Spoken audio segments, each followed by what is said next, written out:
Why was the Philippines, and still is, the most wanted country in the world? The Philippines, an island nation in the Western Pacific, has had a turbulent history. It was controlled by Spain for trade purposes. It was taken over by the United States during the Spanish-American War in 1898. Despite many Filipinos wanting independence, the US held on to the Philippines as a colony.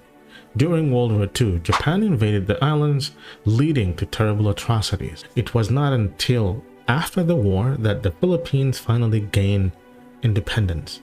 30,000 years ago, when sea levels were lower, people could reach the Philippine Islands from places like Indonesia through land bridges.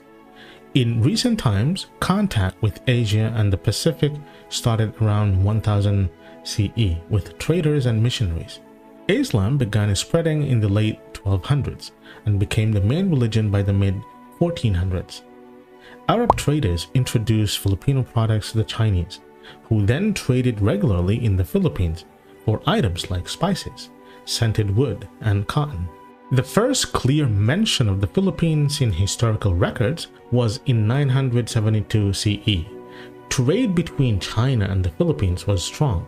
Formal diplomatic relations between China and the Philippines began in the 1300s. In March 1521, Magellan, a Portuguese explorer working for Spain, was the first Westerner to arrive in the Philippines. This marked the beginning of Filipinos' exposure to Christianity, as Magellan invited leaders to join Catholic Mass.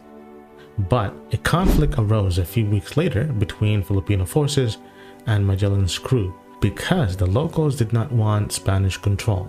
In 1543, the Spanish returned to the Philippines and took over the islands. 20 years later, the Spanish finally gained control of the Philippines under Miguel Lopez de Legazpi, who made Manila the capital of the Philippines. The Spanish wanted to establish trade with China and Japan in their new Pacific colony. Unlike their colonization of the Americas, King Philip II of Spain ordered that violence against native Filipinos to be avoided. Similar to the social structures in the Americas, the Philippines became a busy trading center in the Pacific, leading to conflicts with Spain, the Netherlands, and Britain. The 1800s saw a rise of independence movements in Spanish colonies. Independence movements began to grow in the Philippines, evolving into armed conflicts between Filipinos and the Spanish government by the mid-1890s.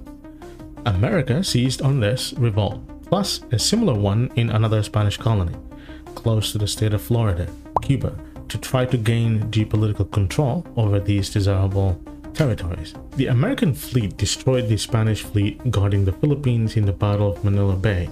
Swiftly, almost 11,000 US soldiers were sent to the Philippines to capture the capital city, Manila, and seize the Spanish colony. On August 13, one day after the Spanish-American War, US troops captured Manila after a brief battle. In the brief war, a crushing American victory created a new American empire. The Philippines, Cuba, Guam, Puerto Rico were ceded by Spain in the peace deal. In exchange, the US paid Spain $20 million for the entirety of the Philippines. Many Filipinos were outraged that instead of being granted independence, they were remaining a colony under a new master. Under nationalist leader Emilio Aguinaldo, armed uprisings began against the United States. In early 1899, the United States maintained control over the Philippines. As the war raged, many prominent Americans criticized the colonization, insisting that holding a colony violated Americans' core values, especially since the country had once been a colony of Britain. Aguinaldo, a young general, initially tried to fight a war against America. When he couldn't take Manila at the beginning, he switched to guerrilla tactics due to lack of supplies and little international support. After Aguinaldo was captured in 1901, the fighting ended the next year. From 1902 until the start of World War II in the Pacific, America had complete control of the Philippines. William Howard Taft, a future US president, was the first governor general appointed by the US. In the early years, there were occasional clashes between US troops and Filipino rebels. In 1909, General John Pershing, known for his role in World War I, took charge of the Moro province. After these conflicts settled down, the Philippines gained more independence under the Jones Act of 1916. The Jones Act gave Filipinos some American rights and a bit of freedom from American laws. On December 8, 1941, shortly after the attack on Pearl Harbor, Japan invaded the Philippines. They launched air raids that caught many American planes on the ground. American planes on the ground then landed soldiers on December 22nd, facing about 32,000 American soldiers and many Filipino soldiers. The US and Filipino forces retreated to Bataan Peninsula as they were outnumbered and not well equipped. In the end, the American Filipino troops on Bataan resisted for 4 months until April 1942. After surrendering on April 9th, the Japanese made thousands of American and Filipino prisoners of war. In late October 1944, the US military came back to the Philippines in a big way. This was during the Battle of Leyte Gulf, which was the biggest naval battle of World War II and perhaps in all of history. On February 1945, US troops reached Manila, which led to the Battle of Manila lasting a month. Unfortunately, the fighting caused extensive damage to the city. Under US President Harry Truman, the Philippines became fully independent on July 4, 1946. Truman saw this as the end of nearly 50 years of occupation. In 1964, the country changed its Independence Day to June 12th, the day Emilio Aguinaldo declared independence in 1898. The independence of the Philippines was a huge deal for Filipinos, but it did not have a big impact on the United States. One reason for this is that many US policymakers already expected the Philippines to become independent eventually. Unfortunately, independence did not immediately mean peace and prosperity for the Philippines. A rebel movement lasted from 1946 to 1955, accompanied by a violent national movement from 1949 to 1950. During this time, the Philippines re-emphasized close ties with the United States to help ensure its national security. The MPA rebellions lasted into the 1900s and 2000s, with the US backing the Filipino government against the rebels. Nowadays, the MPA has fewer members, down to a few thousand from about 25,000 in the early 1980s. Despite the ongoing conflict, the MPA rebels, Philippines has grown rapidly in population, from 18 million in 1946 to 116 million today. This growth rate was much faster than the global average, but led to economic challenges like high unemployment and large government debt. The Philippines is in a key spot next to the South China Sea.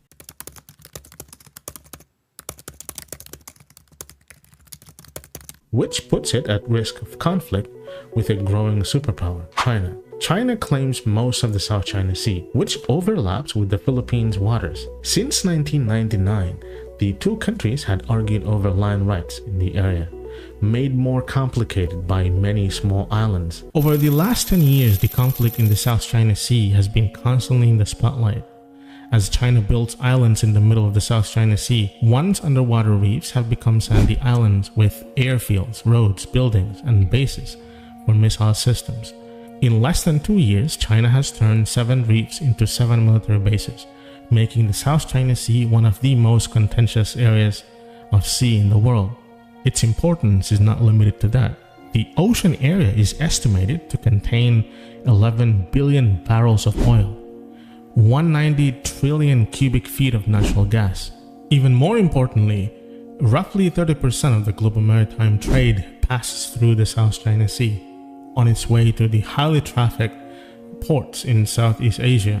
Thanks to these aspects, the South China Sea is a contested maritime area which is subject to claims of partly possession by 5 countries. The South China Sea is the primary source food, accounting for 8% of the world's total commercial fishery production, and is responsible for feeding many of today's most populous nations, from Pakistan's 226 million people to China's 1.4 billion citizens. As a result, the South China Sea, being one of the most important economic and strategic regions in the world, is undeniably essential to Southeast Asia's way of life. Tensions escalate from time to time to stop just short of turning into armed conflict. Although the states having interest push provocation to the maximum, but they have never risked a war that would be particularly deadly in this region, and that would have terrible consequences for the economy and world peace. Recently, China's navy has been accused of bothering Filipino ships, even using strong lasers that could harm Filipino sailors' eyesight. The Philippines is stuck in a struggle between America and China, both geographically and historically. China thinks the Philippines on the side of America and could be used as a military base if there is a fight between the two big powers, especially regarding Taiwan. The Philippines announced on April 3rd that the location of 4 military bases that the US will gain access to have been identified. These bases, an expanded part of the defense agreement between the two countries, will allow the US to approach Taiwan from the south in the event of war. There are speculations that Filipino soldiers might be used as pawns in a big war over Taiwan. As China's military gets stronger, it's harder for the Philippines to stay independent, especially if there is war in the Pacific. A US presence at new military facilities in the Philippines as part of its Indo-Pacific strategy will increase the potential for America to influence the situation in the Taiwan Strait and South China Sea. One of the strategic intentions of the US is to build a base on Balabac Island, as it could provide future support and logistics in any future military operation in the region. 3 of the new bases could be used primarily by American military to respond to any situation in the Taiwan Strait from the south. This could work alongside their bases on the north of Taiwan, specifically those in Okinawa in southern Japan. In this way, the new bases in the Philippines will fill in the gap in the south.